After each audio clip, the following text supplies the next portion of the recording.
Good morning, students. Today we are going to see certain topics in renewable energy and agricultural engineering with code A3702 for the final year agriculture engineering students. This topic is being intended. Myself, Krishnavani from the Department of Agricultural Engineering. So we are going to discuss about the course outcome 2, okay, regarding bioenergetics and kinetics of product formation. So what is meant by bioenergetics? Bio means life or living. Energetics means the study of energy. So we are learning about the study of energy changes in biological reactions, etc. So what is the goal means? We are going to describe how the living organisms is acquiring, transforming, and utilizing energy in order to perform the biological work, etc. Okay.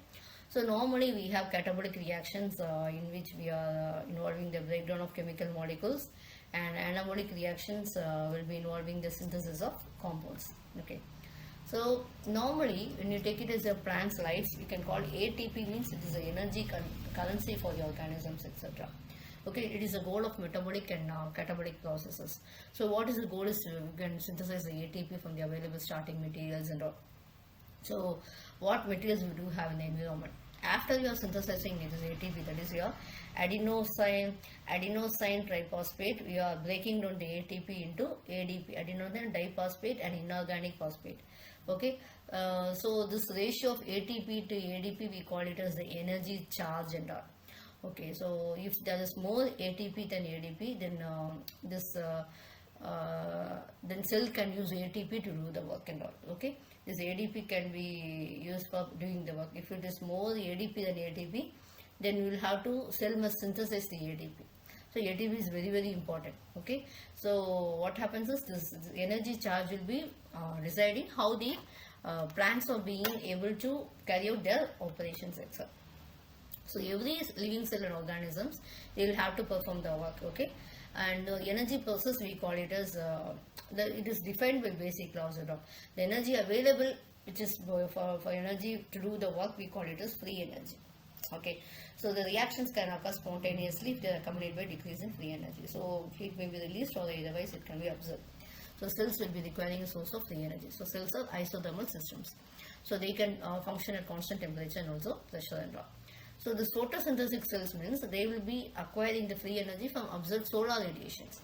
Heterotrophic will be from nutrient molecules. So they can't get it directly from this systems, and they have isothermal systems in the sense each cell will be actually maintaining the constant temperature and pressures, etc. For that functioning, they will be requiring certain free energy. So that energy will be obtained from the either from the nutrient molecules or either from the solar radiations, etc. So based on that only we have been classifying into photosynthesis and heterotrophic cells, etc. So this ATP means it will be used for providing the energy for biological work and all. So what is the principle means? First law of thermodynamics. Okay, that is principle of conversion of energy. So energy you know very well. The solar radiation means it will be converted into some form of energy. So energy will not be destroyed. It can be distracted, but it cannot be destroyed. Okay. Second law means this universe will be tending towards the increasing disorder. Thus, in the sense, entropy of the universe will be increasing. Okay, energy requiring, unless the energy requiring process is contracting, actually the entropy will be going on decreasing and all. So Gibbs energy will be equal to the total amount of energy capable of doing the work.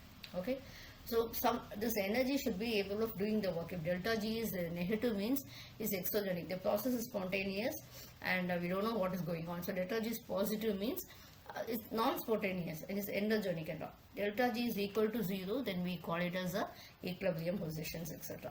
Enthalpy we know it is a heat content, and when the delta H is negative means actually what happens is the process is producing heat and it is called as exothermic. When delta H is negative, this exothermic, and delta H is positive means is observing heat. So in the sense the system is gaining more heat. So only we are getting the delta H is positive. Okay, so entropy will be quantitative expression of the degree of randomness and all. So delta is positive means what happens? Disorder is increasing. This delta is negative means is not it's somewhat in equilibrium positions, etc. Okay, so that principles has been applied in that bioenergetics.